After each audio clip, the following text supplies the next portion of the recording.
Chief of general staff lieutenant general Amir Raza की Saudi chief of general staff से मुलाकात हुई है। बाहमी स्ट्रेटेजिक अमूर और दिफाही ताउन पर इस मुलाकात में गुफ्तगू हुई।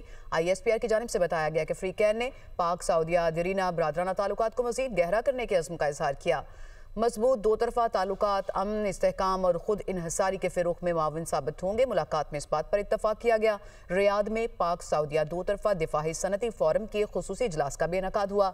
ISPR के मुताबिक लेफ्टिनेंट जनरल आमिर रजा ने इजलास में पाकिस्तान के तीनों सर्विसेज पर मुश्तमिल वफ्द की क़यादत की। सऊदी वफ्द की सरबराही एग्जीक्यूटिव अमूर के मुअव्विन वज़ीर दिफा ने की।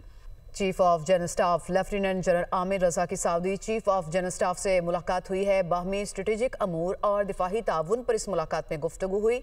ISPR की जानिब से बताया गया कि फ्रीकैन ने पाक सऊदिया दरीना बरादराना ताल्लुकात को मजीद गहरा करने के अज़्म का इजहार किया।